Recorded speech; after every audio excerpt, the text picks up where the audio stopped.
नमस्कार, मैं हूं आपके साथ मयंक। आज 9 अप्रैल है और मैं सीधा एक बड़े पॉइंट पे आना चाहता हूं, एक बड़ी साजिश का खुलासा करना चाहता हूं। मैंने कल दिन भर हर चीज़ को बड़ी माइन्यूटली जो है वो समझने की कोशिश की और देखिए कुछ घटनाएं ऐसी हुई हैं जो इस ओर इशारा कर रही हैं कि ये सीज फायर एक बड़ी साजिश हो सकती है और मेरी इसके लेकर क्या राय है मैं आपके सामने रखना चाहता हूं।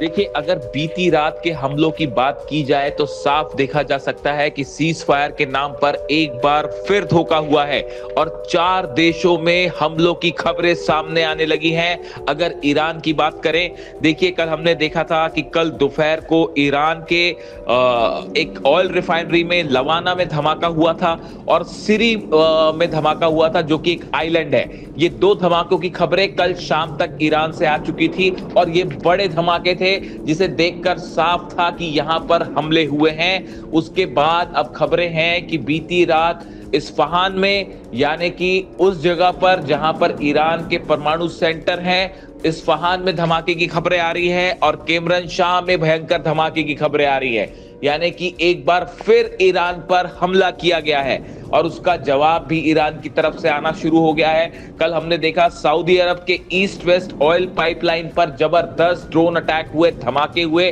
जहां पर आग लगी है और ये सऊदी पर बड़ा हमला है।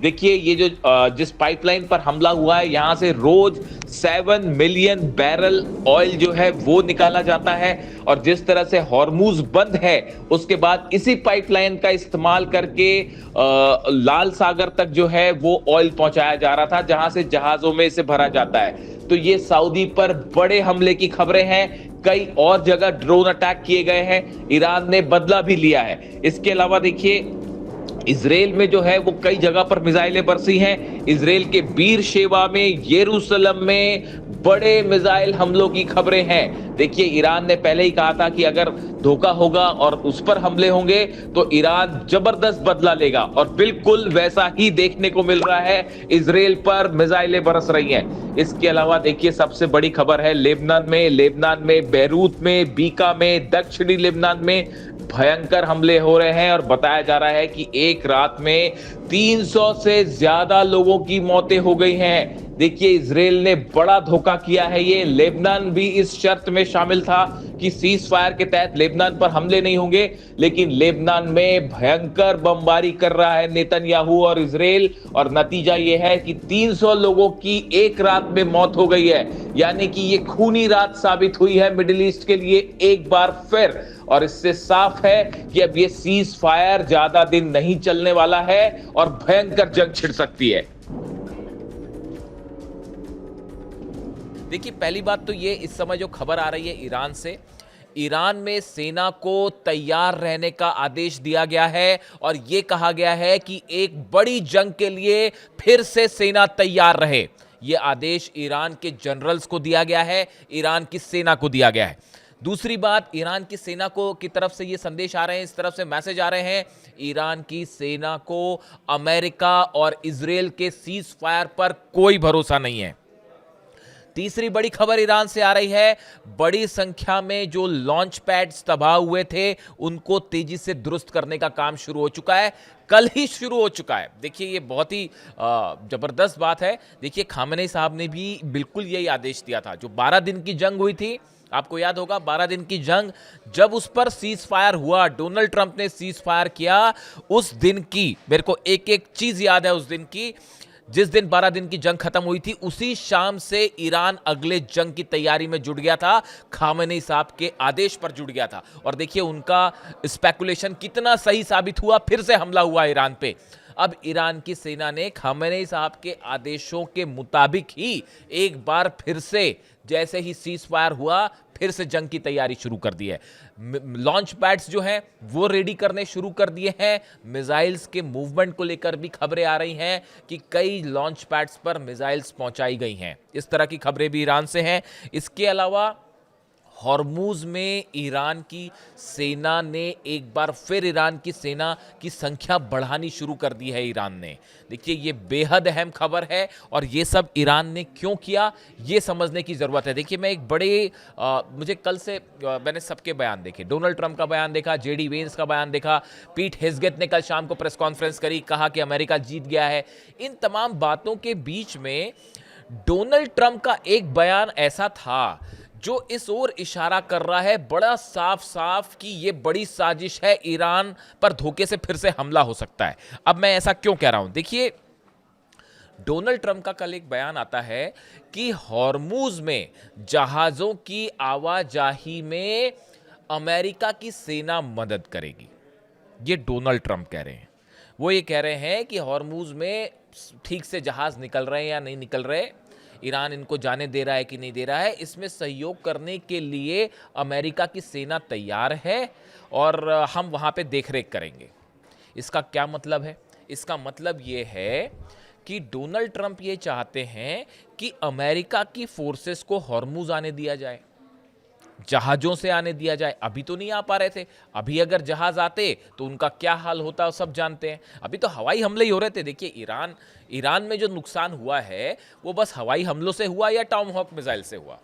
अमेरिका के जो सैनिकों ने कदम रखा ईरान पे, उसका क्या हालत हुई उस पायलट्स के चक्कर में, ये सब जानते हैं।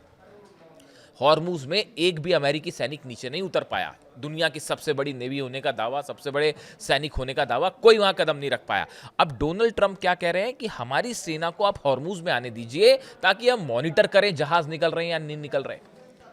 अब इसका एक मतलब क्या है कि वहां पे जो माइंस बिछी हुई हैं हॉर्मूज में, कहां कहां माइंस बिछी है सिर्फ ईरान की सेना जानती है और कोई नहीं जानता। तो बड़ी साधारण सी बात है कि डोनाल्ड ट्रंप ये भी चाह रहे हैं कि उन माइंस को हटा लिया जाए, हमारे को वहां अंदर आने दिया जाए। अरे क्या समझ रखा आपने ईरान को और ईरान की सेना को? मुझे तो कभी कभी आश्चर्य होता है, मतलब जिस तरह से ऑपरेशन ट्रंप ने करने की कोशिश की और अमेरिका ने करने की कोशिश की, बड़ा चाइल्डिश अप्रोच रहा। ये कैसे ऑपरेशन ना किया जाए, कैसे मिलिट्री एक्शन ना किया जाए, इसका परफेक्ट एग्जाम्पल है ये।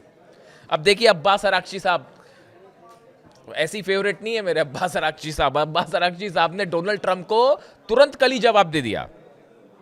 उन्होंने कहा ऐसा है मिस्टर ट्रंप कि जो हॉर्मूज है ये ईरान के कंट्रोल में था, ईरान के कंट्रोल में है और ईरान के कंट्रोल में ही रहेगा। यहां से कौन सा जहाज निकलेगा नहीं निकलेगा इसकी देखरेख ईरान की सेना कर लेगी, आपको यहां आने की जरूरत नहीं है। सीज फायर है नहीं है क्या है वो बात अलग, पाकिस्तान में क्या बात होती है नहीं होती है उसको अलग रखिए। हॉर्मूज में अमेरिका की सेना भेजने की जरूरत नहीं है और हम इसको कतई स्वीकार नहीं करेंगे। और हॉर्मूज में ईरान की सेना का कंट्रोल है। अब आप समझ रहे हैं कितनी सफाई से यह प्लान तैयार था कि साहब सीज फायर किया जाए, सीज फायर करके हॉर्मूज में जो माइंस हैं उसको हटवाया जाए और एक इंटरनेशनल को एक मॉनिटरिंग टीम बना के अमेरिका की सेना भी वहां पहुंच जाए और उसके बाद आप कब हमले कर देंगे कोई गारंटी है क्या? आप गजा में आंकड़े बताऊं मैं आपको, गजा में जो ये सीज फायर हुआ 27 नवंबर 2000, देखिए गजा और लेबनान में जो सीज फायर हुआ, एक आंकड़ा है कि गजा में 15,000 बार जो है वो इजराइल सीज फायर तोड़ चुका है। 15,000 से ज्यादा। वो जो डोनाल्ड ट्रंप आए थे इजराइल में अनाउंसमेंट करने के लिए और पार्लियामेंट में बड़ी बड़ी बातें हुई थी, हम ये पीस चाहते हैं वो पीस चाहते हैं, और नेतन्याहू ने भी पीस की बातें की, डोनाल्ड ट्रंप ने भी पीस की बातें की। उस सीज फायर का क्या हुआ? 15,000 बार हमला कर चुका है इजराइल गजा के ऊपर। किस पर विश्वास किया जाएगा? ईरान की सेना आप पर विश्वास करेगी? हकीकत यह है अली खामनेई साहब को जिस तरह से असैसिनेट किया गया उसके बाद ईरान की सेना का गुस्सा इतना भी कम नहीं हुआ है और वो हर चीज के लिए तैयार है। वो अच्छे से जानते हैं साहब कि ये क्या करने वाले। ईरान को और ईरान की सेना को 1% विश्वास नहीं है, ना डोनाल्ड ट्रंप के ऊपर और ना नेतन्याहू के ऊपर। जब किसी को किसी पर विश्वास ही नहीं है तो फिर कहां का सीज फायर और कहां की क्या? आप समझ रहे हैं? आप समझे इस बात को कि किस सफाई के साथ वहां पे माइंस हटा के अपनी सेना को भेजने का प्रस्ताव था। अब्बास अराक्ची साहब ने उसको तुरंत मना कर दिया, कोई जरूरत ही नहीं अपनी सेना भेजने की, ईरान की सेना जानेगी क्या करना है। अब इसके आप देखिए, इसके बाद एक और बड़ा डेवलपमेंट था कल, जो कल खबरें आई, अगर आप उसको फॉलो करें। कल ऐसा बताया जाता है, मतलब मुझे जो जानकारी है, मैंने अपने हिसाब से जो चीज़ों को एनालाइज किया कि संभवतः शहबाज शरीफ ने, पाकिस्तान के प्रधानमंत्री जो हैं, उन्होंने ईरान के राष्ट्रपति से फ़ोन पर बात की। ये बात कब की है? ये सीज फायर अनाउंसमेंट हो गया उसके बाद कल दोपहर के आसपास जैसी जानकारी है कि शहबाज शरीफ ने ईरान के राष्ट्रपति से बात की और वो बातचीत का जो संदेश है वो डोनाल्ड ट्रंप तक पहुंचा दिया। जो भी बात हुई हो, संभवतः इसी बात को लेकर हुई होगी। 15 सूत्री प्रोग्राम उनका है, 10 सूत्री प्रोग्राम उनका है, और इस्लामाबाद में पाकिस्तान में बैठक होने वाली है 10 अप्रैल को, और उसको लेकर एक शायद किसी तरह की कोई चर्चा हुई होगी। लेकिन जो भी हुआ हो, ईरान ने एक बार फिर किसी चीज को लेकर ऐसा जवाब दिया कि वो संदेश जब डोनाल्ड ट्रंप तक पहुंचा तो डोनाल्ड ट्रंप फिर एक बार गुस्से में दिखाई देने लगे, फिर झुंझलाने लगे, और फिर फ्रस्ट्रेट होकर उन्होंने बयान दे दिया कि अगर हमारी शर्तें नहीं मानी जाएगी तो हम फिर हमला कर देंगे।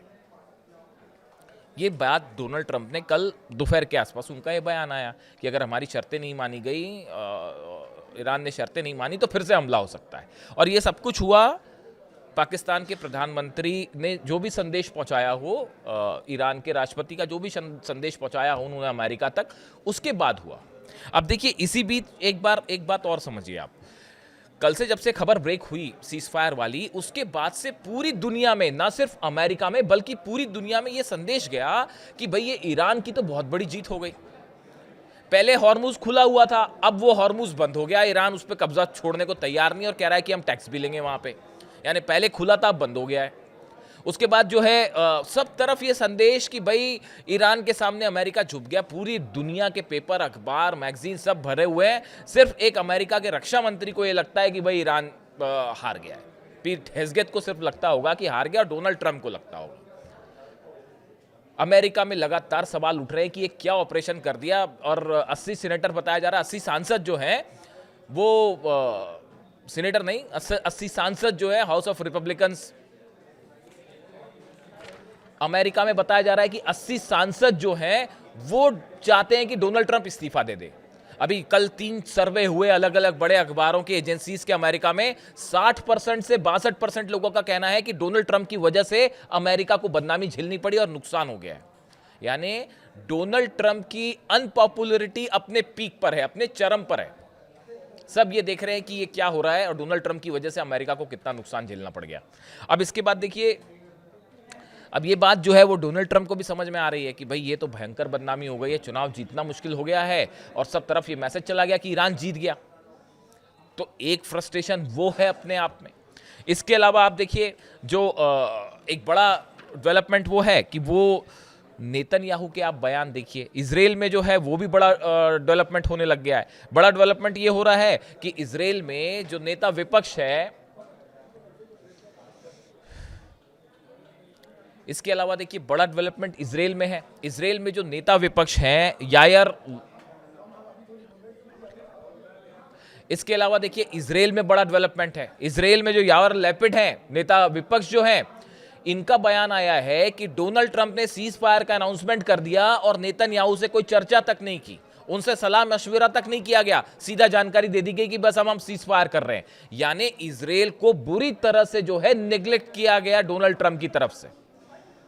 और यही वजह है कि नेतन्याहू ये कह रहे हैं कि हम जो है लेबनान पर जो है वो इस सीजफायर का हिस्सा नहीं है, और लेबनान पर तो हमारे हमले जारी रहेंगे। ईरान ने तुरंत कह दिया अगर लेबनान पर आप हमला करते हो तो सीजफायर का उल्लंघन माना जाएगा। यानी आमने सामने है इजराइल और ईरान एक बार फिर इस मुद्दे को लेकर। इसीलिए एक्सपर्ट से मान के चल रहे हैं कि ये सीज फायर एक बड़ा प्लॉट है, बड़ा धोखा है जो ज्यादा दिन चलने वाला नहीं है। और इसी वजह से ईरान इस बात को अच्छी तरह समझता है। इसी वजह से एक बड़ी जंग की तैयारी में ईरान की सेना फौरन जुट चुकी है। और हकीकत यह है कि हॉर्मुज में एक बड़ा प्लान फिर से तैयार किया गया है। देखिए, एक तो कल आपने ये खबरें सुनी होंगी इस तरह से कि लेबनान में, इजराइल में, इराक में कई जगह सीज फायर टूटा और कई जगह हमले जारी रहे सीज फायर के अनाउंसमेंट के बाद भी। उसकी बड़ी वजह ये थी, मैंने आपको पहले ही बताया था, 31 पार्ट में जो है ईरान की सेना डिवाइडेड है और वो कमांडर्स का आपस में ज़्यादा संपर्क नहीं है। तो उनको जब तक बोला नहीं गया आप रुकिए, संपर्क हुआ, वो उनके पास मिसाइल्स है, उनके पास अपने कमांडर्स हैं जो मिसाइल दाग रहे हैं। सबको बता दिया गया है कि आपको डिमोना, हर चीज़ तय थी। तो उसको रोकने में टाइम लगा, इसलिए कई जगह हमले होते रहे। इसके अलावा लेकिन 2 ब्लास्ट ऐसे हुए, एक तो ईरान में रिफाइनरी, जो लवाना रिफाइनरी है, उसमें धमाका हुआ जो संदेहास्पद है बहुत कि क्यों हुआ। दूसरा जो है एक श्री आइलैंड है, यहाँ पर भी ब्लास्ट हुआ ईरान में। अब इसकी 2 वजह हो सकती है। पहली वजह कि किसी तरह का यहाँ टाइमर लगा हुआ था आईडीज लगे हुए थे। इस तरह की घटनाएं बहुत होती हैं ईरान में, क्योंकि ईरान में बड़ी बड़ी संख्या में मोसाद के एजेंट हैं। वो कई रिफाइनरीज में, कई इंडस्ट्रियल एरियाज में जो है वो टाइमर्स के साथ आईडीज फिट करते हैं जो एक्सप्लोड कर जाते हैं, जिससे नुकसान होता है। या तो इस तरह की कोई चीज़ थी, या फिर ये इसराइल की तरफ से किसी तरह की ड्रोन स्ट्राइक थी। इस तरह की भी है खबरें जो हैं। इसके अलावा कोई तीसरा हादसा नहीं होता। ये हादसे की सब बातें बेकार हैं। तो खैर, ईरान ने इस बारे में कुछ नहीं कहा, तो हम ज़्यादा उसको कैलकुलेशन नहीं करेंगे, वेट करेंगे इस बारे में ईरान क्या बोलता है। तो इस तरह की खबरें कल दिन भर चलती रही कि सीज फायर टूटा है, सीज फायर टूटा है, लेकिन इसके लिए इंतज़ार करना पड़ेगा। अब देखिए, हालात ये है कुल मिला के कि ये जो बातचीत हो रही है, इस बातचीत के पहले ही बड़े स्तर पर जंग की तैयारी में ईरान भी है। और देखिए, दूसरी एक बेहद अहम खबर जो आप इस बात पर खुद नज़र रखिएगा कि हॉर्मुज़ के आसपास, चाहे अरेबियन सी हो या फिर फारस की खाड़ी के आसपास या फिर मेडिटेरियन सी में, ये सब जगह, या फिर रेड सी में, सब जगह अमेरिका के जो जहाज हैं इनका क्या मूवमेंट होता है। यहाँ पर कौन से वॉरशिप्स, क्या कोई शिप वॉरशिप पीछे हटा है, क्या ट्रिपोली पीछे हटाया गया, क्या अब्राहम लिंकन पीछे हटाया गया, क्या जेरल्ड आर फोर्ड पीछे हटाया गया, George W Bush aircraft carrier जो है क्या इसको पीछे हटाया गया, F-16 जो जेट्स हैं, F-35 जेट्स, इनकी क्या मूवमेंट है, जो मरीन्स अलग अलग सोल्जर्स आए हैं इनकी क्या मूवमेंट है, B-2 बॉम्बर्स की क्या मूवमेंट है, इन सब पर नजर रखी जा रही है पैनी। अगर सीज फायर है, वाकई अमेरिका ये चाहता है कि लंबे समय तक के लिए जंग रोकी जाए, तो इनका मूवमेंट होगा, ये सब हटेंगे यहाँ से। अभी 1 इंच भी कोई चीज़ पीछे नहीं हटी है, ना कोई वॉरशिप पीछे हटा है, ना कोई सेना पीछे हटी है, और जो जहाँ था वो वहीं मौजूद है। यानी अमेरिका एक बड़ी तैयारी में हो सकता है। भाई, हथियार खत्म हो रहे थे, पेट्रियाट खत्म हो रहे थे, थार्ड खत्म हो रहे थे, डिफेंस सिस्टम तबाह था, उसको फिर से वहाँ पहुँचाने के लिए वक्त तो चाहिए। बड़े सारे एक्सपर्ट्स ये कह रहे हैं कि ये टाइम बाइंग टेक्निक है, टाइम चाहिए अमेरिका को फिर से रिग्रुप होने के लिए, वरना ईरान ने तो फजियत मचा दी थी। तो इसीलिए ये कहा जा रहा है, बड़े सारे एक्सपर्ट्स का मानना है कि ये एक बड़ा धोखा है, बड़ी चाल, बड़ा प्लॉट है, जिसको लेकर ईरान को सावधान रहना होगा। और इसीलिए हॉर्मुज में ईरान की सेना बड़ी एक्सरसाइज में जुटी हुई है, हर चीज पर पैनी नजर रखी जा रही है। वीडियो कैसा लगा जरूर बताएं, जो भी अपडेट होगा मैं आप तक पहुंचाऊंगा। Thank you so much.